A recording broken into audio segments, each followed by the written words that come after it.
நான் ஆசைப்பட்டதை அடைய முடியும். என்ன விழ வச்சுட்டல, என்னை இப்படி அசிங்கப்படுத்திட்டல, நாளைக்கு இதே நேரம் உன் கழுத்துல சந்தன மாலைய வாங்கி போடுறேன். அவங்க போட்டோ அன்னைக்கு மாலை போடுறதா ஏன் சொன்னீங்க? அவங்களை என்ன பண்ண அவசியம் எனக்கு இல்ல. தெரிஞ்சுக்க வேண்டிய அவசியம் எனக்கு இருக்கு. என்ன கூட பிறந்த மாதிரி பாத்துட்டு வர விட மாட்டேன். சொல்லுங்க சொல்லுங்க, அவங்களோட போட்டோ. இந்த வீட்டுல உன் வேலை என்னவோ அதை மட்டும் மரியாதையா பாரு. அப்படி இல்ல என்ன நான் இப்பவே பார்வதி அக்கா கிட்ட போய் நீங்க அவங்க போட்டோ பார்த்து பேசுறத சொல்லாம விட மாட்டேன். கொல்ல கூட நான் தயங்கவே மாட்டேன். கீழே போட சொல்றல. பார்வதி அக்காக்கு உன்னால பெரிய ஆபத்துன்னு அவங்க கிட்ட நான் சொல்லாம விட மாட்டேன்.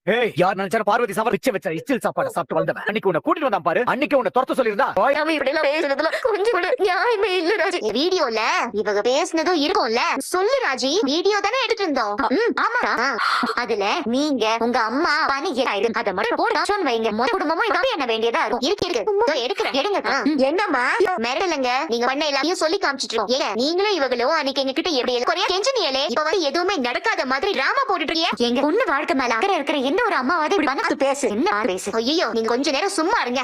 எங்களை பாருங்க, உங்க ஒரு ஆளுக்காக தான் நானும் ராஜ்ல இந்த உண்மையை மறைச்சிட்டு இருந்தோம். எல்லாம் அம்பு அக்கறையா பாசமா இருந்தோம். அது நீங்க கையும் மாமாவும் உங்களோட சொந்த பொண்ணுக்கு மேல பாராரா அவங்களே மாமா அவரோட மனசை நல்லா குத்தி கிழிச்சிட்டியல. ஓ கடவுளே, இதுக்கு மேல ஊர்ல என்னவெல்லாம் நடக்க போதோ தெரியல. இவ்வளவு செஞ்சுட்டியா? இதுவும் உங்களுக்கு பத்தலையா? மேல மேல போய் சொல்லிட்டே இருக்கியா?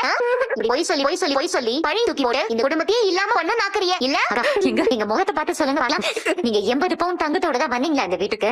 சரி, எங்களை கூட விடுங்க. சரவணன் மாமா அங்க நிக்கிறாரு, அவர் முகத்தை பார்த்து சொல்லுங்க.